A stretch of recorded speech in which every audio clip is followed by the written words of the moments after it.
Welcome back to the Lanterne Rouge Cycling Podcast here with Benji, as always, for the inaugural Women's 2021 award show. We're going to be going through Best Sprinter, Best Performance overall, Best GC Rider, Best One Day Rider, all that sort of stuff. As you know, this show is brought to you by our show partner, Lacole, who are also the name sponsor of Drops Lacole team, who you'll have seen at the British National Championships actually recently on my main channel. But more on Lacole later. It's late at night, so we're going to do the easy questions first. The easiest question in cycling. Who is the best sprinter? Who was the best sprinter? Who was the most successful sprinter? It can only be one name, Benji. Lorena Wiebes. She's won a lot this year, but slightly less than last year because I feel like DSM has missed out on a few leadouts for her and catching the breakaway in time so that she could end up winning the sprint. She's also lost a few against the likes of a Norsgaard at certain points. Last year she lost against Balsamo, so she loses against at least one person a year. So it's not too bad for a sprinter, losing against one person a year.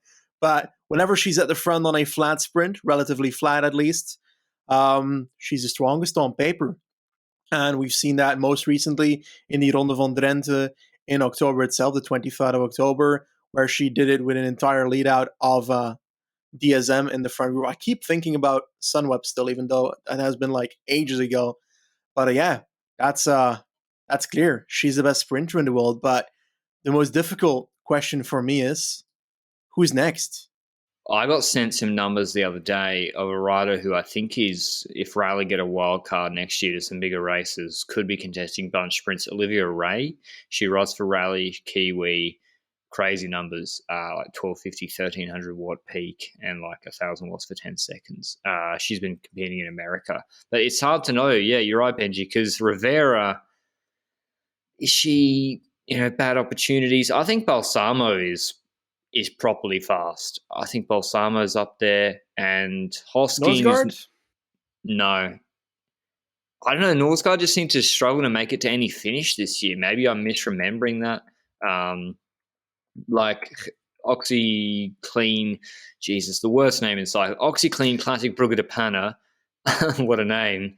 Like, she won the bunch sprint for second, but Grace Brown was already up the road. Do I give her credit for that? Jolene, I think what's clear, Benji, is Jolene Dora and Kirsten Wild step back a bit.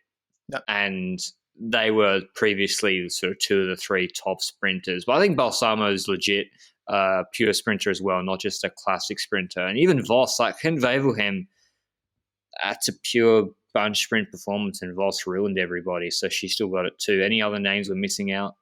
Yeah, you started mentioning Hosking in there as well, and I agree that she's one of those names, but we didn't see her for the entire season. I don't remember why she was gone for a while. Was it injury or family related or something? I'm honestly unsure, but in general, she did miss a few months, and as a consequence, not the ideal preparation throughout the year for the race she went to, and then she came back and had that one victory where she basically did a lead out for herself and a sprint for herself against competition that was also doing a lead out next to her. That was a pretty crazy win, although I just don't remember which race it was. But I think that's basically it when it comes to the sprinting, right? What else can we say about it? What about Kopecky? You see her more as just a classics rider with a sprint and punch. I mean, she won the Samin, which that's usually a sprint. It was a sprint. She beat Norsgaard and Hosking. Where did she go? Ken Wevelgem second. I don't know. I think Kopecky's also pretty good pure sprinter. She won the stage at La Vuelta as well, beating that was in a break with Longa Borghini. I don't know. I think Kopecky's got to be in my top 5 as well. But it's clear Weber's top shelf. She's on a 3-year deal until end of 2024 with DSM. They will be very happy with that, with the opening stage of the Tour de France Femme next year being the Champs-Élysées stage. But now moving on to the more difficult questions. The best time trial rider, slowly increasing in difficulty. Here, I think it's between Van Dijk, Marlon Rosa, Anna van der Breggen, and Annemiek van Vleuten. Which way are you leaning towards? I was leaning more towards the likes of a Van Dijk and Reuser combination because those were the main riders at the World Championships ITT. And yes, Van Vleuten was amazing at the hilly time trial at the Olympics. And we know that Van der Breggen was amazing at the, mountain time trial at the Giro U23. And also, I think Van Dijk won the one in Healthy Aging Tour, and Anna van der Breggen won another one somewhere. But in general, I feel like this year Anna van der Breggen is not the best one for me. No. I'm leaning towards Ellen van Dijk personally, although Reuser does have the qualities that she can climb better, I think, than Van Dijk. So that's one benefit there. But Van Dijk obliterated the world champs IDT. I know. That's the big one. Like Van Dijk this year won Healthy Aging Tour ITT, which meant she won the GC, Belgian Tour Prologue, Euros and Worlds. The, I guess, counter to that is, did she even go to Tokyo? She didn't even get put on the plane, I don't think. So whereas Reusser, as Benji said, 10 seconds behind on the World Champs 30K parkour, quite close to actually Annemiek van Vleuten in the TT at the, I think, so really is an uphill hilly TT. She was close to her there. She's came on to it really well in the latter half of the season, and then that Olympics TT, second behind Van Vleuten, and ahead of Anna van der Breggen is really good. But yeah, I'm going with Marlon Royce Benji. Actually, still, I'm sticking with her over Ellen van Dijk just a little bit in terms of pure ability, and she's on SD Works next year. Whether that helps her or not, I'm not entirely sure. Annemiek van Vleuten, though, she's kind of like Roglic in that on a really hilly or rolly parkour, she is the best and was the best this year. But yeah, in terms of like prologue length TTs, I'd like to see Norsgaard keep improving in that aspect. She should be something she's pretty good at. Vollering's also, didn't Vollering win the Tour of Britain TT? She smashed it, I think. The Women's Tour won, right? Yeah, the Women's Tour. Yeah, she did. She did win, and she won quite a lot by a minute 04 on Jocelyn Loudon, and Kirkman was fed on a minute 5. So basically, the entire competition on a minute 04 and more. So that's a strong time trial, and it's something we hadn't seen too much from Vollering before, like a top time trial. Yes, Simac Ladies Tour 6th is not a bad time trial, but that's not on the level of like, I don't know, that's still like beating the riders that she beat at Women's Tour, but not by as much. So the Women's Tour one was more impressive, is what I mean here.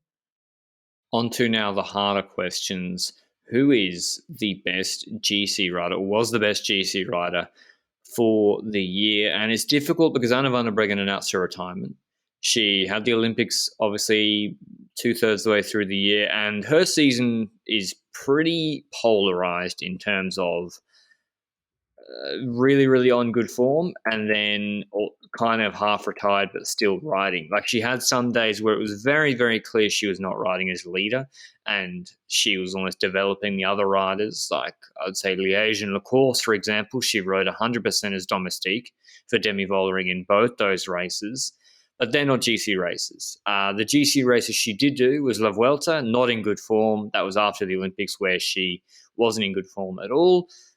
Giro Rosa, she won, winning 2 stages, but Annemiek wasn't there, I don't think. Their only head-to-head at a GC race was at Vuelta a Burgos, where she absolutely smashed Van Vleuten. Well, I mean, she won by a few seconds. It wasn't smashed, but on Laguna Stenaya, she was way stronger than Van Vleuten, in my opinion. And if there'd been a TT, could have evened up. I don't know. But it's tough because at the end, reading out Van Vleuten's palmares, second at Vuelta a Burgos, won Valenciana, won Ladies Tour of Norway in dominant fashion, won Ceratizit Challenge by La Vuelta. So it's a bit of a toss-up for me. I'm actually still going with Van der Breggen, Benji, because she won the only head-to-head. Honestly, I feel similar. And again, it's very difficult because right now she's basically not a cyclist anymore, Van der Breggen. And at this moment, the best GC rider is Van Vleuten because she's the only one in contention against Van der Breggen. Yeah. And Van der Breggen throughout the year feels like she had that extra more because her climbing at Burgos was indeed at minimum just as strong than Van Vleuten, better because she ended up winning that stage, that mountain stage on Laguna Zenaya. And if we look at Van Vleuten, then I think her time trial on the flatter parcours was not as good. And if we look at the mountain time trial that Van der Breggen did at Giro Rosa, that means her mountain time trial isn't bad either because I swear she put 10 people OTL? More. 12 people OTL in a time trial. So it's pretty impressive for a time trial, isn't it? Haven't seen that a lot in recent history. But all that combined also puts Van der Breggen above Van Vleuten for best GC rider during the year, if that is the context of the question we are asking. Yeah, it's a tough one. And even next year, I mean, Annemiek van Vleuten's recovering from a serious injury at Paris-Roubaix. We have Tour de France Femme next year, another World Tour 8-stage race added to the calendar. And in terms of GC riders who you don't maybe think, well, Demi Vollering's a top GC rider, even though maybe she's better known by her one-day prowess, being La Course and Liège this year, but she won GC at the Women's Tour in convincing fashion. Third of Vuelta a Burgos, very strong on the climb there. Ashley Moolman-Pasio, she's the profile of a GC rider. She's on SD Works, she's a good climber. Elisa Longo-Borghini is actually less so. I think of her more as a one-day racer. So it'll be interesting to see who can come up against Annemiek van Vleuten next year, because SD Works are going to have to figure something out, whether it's Vollering, Moolman-Pasio, both. They're going to have to figure something out, because Van Vleuten should be the favorite. But yeah, any other GC prospects, I guess, Benji, like, that you think could develop, like a Niamh Fisher-Black or someone of that ilk? If you look at Niamh Fisher-Black, I feel like she's gotten better this year because she's gotten better races than 2020. 2020, she was riding the likes of Gent-Wevelgem and not necessarily the Hill Classics at top level. And then we look at this year, and she's given that opportunity and she's gotten better results while being a domestique in those races. So her hilly quality is certainly there. Her climbing quality is certainly there. I don't know from the top of my head how good her time trial is, but I recall it not being outrageously terrible, vaguely, even though I can't remember a result that actually proves that fact.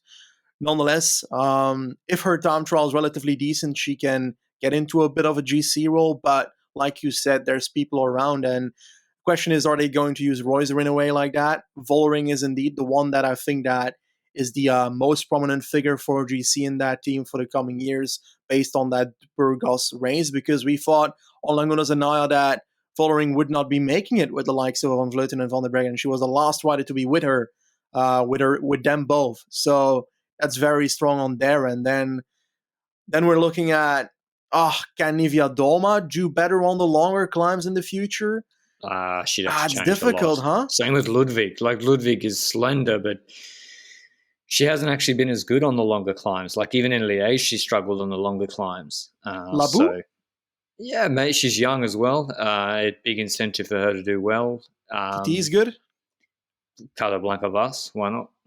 Why can't she? She's going to win everything in 5 years. Exactly. Like, seriously, though, she might just be already a top 5 GC rider. We wouldn't surprise me too much. Now, best one-day rider in the world. We have a lot more one-day races that are televised and have the same sort of good coverage as compared to GC races. The GC races actually didn't get as much coverage, so you might be more familiar with the one-day races. But this is clear for me. Clear number one, Marianne Vos, 7th Strade, 2nd at Trofeo Alfredo Binda, 1 Gent-Wevelgem, 1 Amstel Gold Race, 11th Flesch, 6th Liège, 3rd La Course, 5th at the Olympics, won 2 stages at the Giro Rosa, dominant uphill, won 3 stages at Simac Ladies Tour, 2nd Paris-Roubaix, 2nd at the World Champs Road Race, where she should have won if her team didn't sell her out completely. She got sold out by Ellen van Dijk. Let's be real. She should have won. She should never have been in a group with Elisa Balsamo. And when you look at the separation she got from everyone else who would have been fine to be there, she should have won, but she should have won easily. So an unlucky season for Marianne Vos, and she's still my best one-day racer in the world, just not have the same level of team support, both at international level. And I'm not, Jumbo-Visma developing well. They've got Rivera next year. Anna Henderson was good, but it is no SD Works cakewalk ride for Demi Vollering that Anna van der Breggen provided her in Liège and La Course. Do you disagree, Benji? For me, it's closer than you are portraying my list of best one-day racer in the female peloton, because I would dare to put Annemiek van Vleuten relatively close. And the reason for that is she also has the ability on both cobble races and on hilly races. I think the one thing that puts her under the successes throughout the year of Vos here for me is the fact that she was not able to show on Paris-Roubaix what Vos was able to show due to the crash, of course, but we don't know where she would have ended. I just don't see her beating Vos on that terrain personally.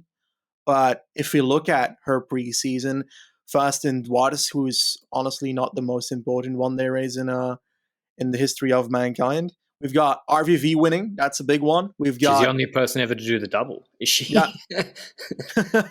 Second in Liège, second in Flesh, fourth in Flesh, third in Amstel. So that's getting very close in the Hill Classics, but not able to achieve that victory because, well, SD Works was better as a team in a few of these races, certainly. And Vos is there as well. And I think that's why Vos is indeed a tiny bit above Van Vleuten for me overall the season. And then we also look at the likes of Tokyo, where Annemiek van Vleuten was also performing very, very well with that second spot. She would have won if there was communication and if there was team support. What?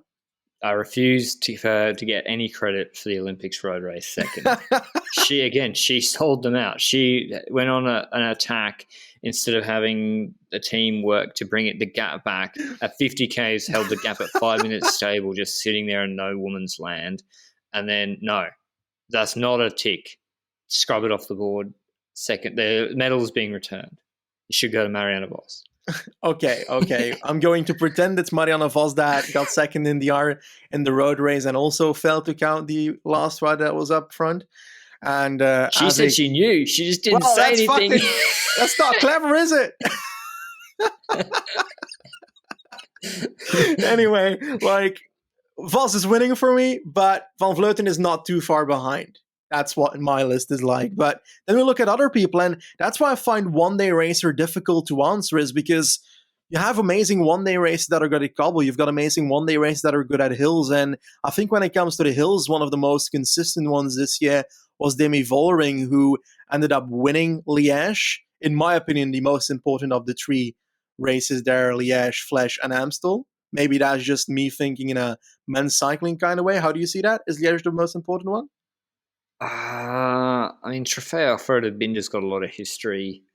I think I don't really know, to be honest. I really don't know. I think Liège. We don't have monuments in women's cycling, so it's difficult to I don't know I don't offhand know the viewership difference between the races. I'd expect Liège to almost have more viewership than La Course. I think there's one rider I've missed out, Benji, who really should be mentioned. Second Strade, first Trofeo Alfredo Binder, fourth Flanders, eighth Amstel, although Amstel, not great tactics, should have been one or two.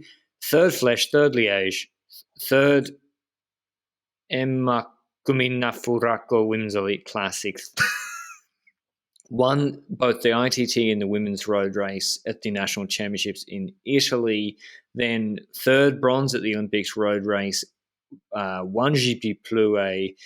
Second on stage at La Vuelta. I think third at Paris-Roubaix. So Elisa Longo-Borghini rarely getting the big win, but extremely consistent on a variety of terrain. And at the World Championships, she rode as a domestique for future teammate Elisa Balsamo next year. So I don't think she's winning that award. But I want to mention her, and I want to pose this question now, Benji. I think Trek will be should be the strongest team in one-day races next year. Do you think that's going to be the case? Across the year. I think Balsamo is legit. I also think she's legit, but it's a big thing to say that they're going to be the best team in one-day races because, I don't know, we've seen Dijkman not really in the cobble races except for the last one, which was Paris-Roubaix, which is obviously a big one on the calendar now. But in the preseason, she was not where we expected her to be. And Longo-Borghini was definitely always there. She was the one for me in that team that performed every single time. But then we look at SD Works, who now brings in Kopecky, Reuser. I think both of those transfers are godlike in one-day race because Kopecky is that sprinter you can just try and get to the line in the group as well, in the same way that Trek will try and get Balsamo to the finish line. And Reuser can be the Van der Breggen that rides Vollering to the Liège-Bastogne-Liège victory in 2022, for example. So I think it's going to be closer than you think. Or I rate SD Works higher in one day races. I don't know. Anna van der Breggen is pretty good. Of course. That's I don't know. I think Trek should be good next year. Maybe Audrey Cordon-Rago, Brand skipped Roubaix. It's crazy, isn't it? How she skipped it, but I guess cyclocross probably more important for her. Yeah, I just want to watch maybe something we talk about in team previews as well for Trek's women's team preview. But before we get into our best team award of the year, mention our show partner, Lacole, who produce performance cycling apparel, driven and passionate about creating beautiful technical clothing with function and style. At the moment, Lacole have a 250 tempo challenge, which is sort of to encourage people to get out if you're in the Northern Hemisphere while it's getting colder. If you complete more than 250 minutes of activity between the 5th and the 25th of November, you receive a £50 reward for use of Lacole, as well as entry into the draw for £3,000 worth of new season kit. You can check that out at www.lacole.cc in the description. Thanks to Lacole for supporting the podcast. Now, Benji, best team of the year. SD Works have had a stranglehold on this award for a while now. I think Trek would be pushing them for it a little bit. Movistar is just AVV and Norsgaard mostly, and Jumbo-Visma was mostly Marianne Vos as well. I'm going to stick with SD Works just as consistently the most dominant team throughout the year. I think so as well. We spoke a tiny bit about the fact that Van der Breggen is leaving, quite a bit actually, and the fact that she's trying to be replaced, which is going to be a very hard thing to do for the team. And we've spoken about the fact that, we don't know if that's going to be enough to beat the likes of a Trek next year, but this year I do feel like they did. I feel like every single race during the preseason, we asked ourselves, how are the other teams going to try and strike out the likes of SD Works? Because we had Trek sending Cordon-Rago up the road, Canyon sending Shabby up the road. We had every team trying to set a few riders up the road so that a team has to pace back, and that team was usually SD Works that had to do it with Niamh Fisher-Black a few times in certain preseason races. So we see this pattern that they are the team that competitors even consider the team to beat. And perhaps that's a bit of the benefit of Trek in the coming year then, that people will still see SD Works next year as that canon, which it still might be, but Trek can still live in the shadow of having to send one rider ahead and rest with the others while SD Works has to clean up the mess that they're making up front. So that's one of the aspects I see there. And those are the top two teams. You said it, Van Vleuten and Vos. They're not one-woman teams. I feel like we would be underrating the people surrounding them, because Rianne Marcus was definitely worth it on Jumbo as well. And I think the likes of Anushka Koster was also pretty decent in preseason races. Just all over, there's a few aspects in those teams that I'm like, okay, that's a rider that is very solid, and if their leader was not there, could still do well in races here. But then we look at Canyon SRAM, and I'm like, that's a team that is actually in between, because I feel in some races they perform very highly, but they also miss the width of a team like an SD Works and Trek. So that's a team I would put in the middle like that. I feel like we've seen also FDG with multiple riders this year, Cavalli and Cecilia Ludwig in these one-day races very often in the last few groups, or in the last like 30K still with two riders. But I think next year that might change as well, because they are including the likes of a Grace Brown. We're going to talk about that in the team preview as well coming up in the future. But at least that's my take on the teams right now. When it comes to Sunweb, we haven't spoken about Sunweb riders outside of the sprint train today, have we? Like, Lippert, are we feeling like Lippert didn't have the perfect preseason? She didn't have a great year, really. I mean, since the Cadel Evans road race victory, which she won when she was like just turned 22, I don't know if she's focusing on the wrong races, or if she's trying to be someone she's not. She has a really big punch. We saw that she was strong at the European Continental Championships, but But then it's like, well, shouldn't she be doing well at the women's tour profile then? But she didn't go well there either. So, yeah, inconsistent results and just really not being a factor, I don't think, at the front of the race in important races consistently. Although, and she was aggressive at La Course, and it kind of cost her, actually. I feel like she could have almost trusted her sprint a bit more. But yeah, the start of her season wasn't great. And then Rivera had a lot of opportunities, wasted once by herself and other times by the team not chasing the breakdown. I think, and going back to Kenya Shane, I think Elise Shabby's someone who should improve next year. She was good and got progressively better throughout the year. I think they shouldn't put her in early breaks anymore. I think she's better than that. But yeah, I think DSM kind of covered up a little bit by Lorena Wiebes being really good. And they got Corinne Lebecki leaving. She's going to Jumbo-Visma next year. So they're losing some results there as well. But yeah, Libet, Brabantse-Pijl, like to see her back there, sort of contesting those sort of races in Amstel next year. But yeah, I think SD Works, they just perfect teamwork all the time. Like, Yep.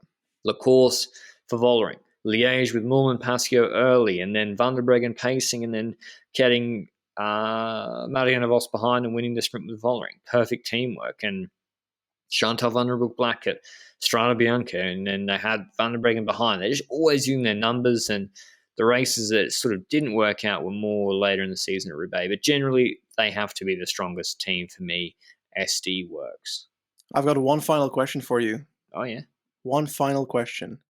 If you've got a 30-kilometer cobble section, I don't know if it exists anywhere on the planet, it most likely does somewhere, just a straight road, no Brennauer. cornering and so forth. Brennauer? Yeah. For me, it's Brennauer or Majerus, based on what we saw at Roubaix. But I think Brennauer is definitely one of the two there.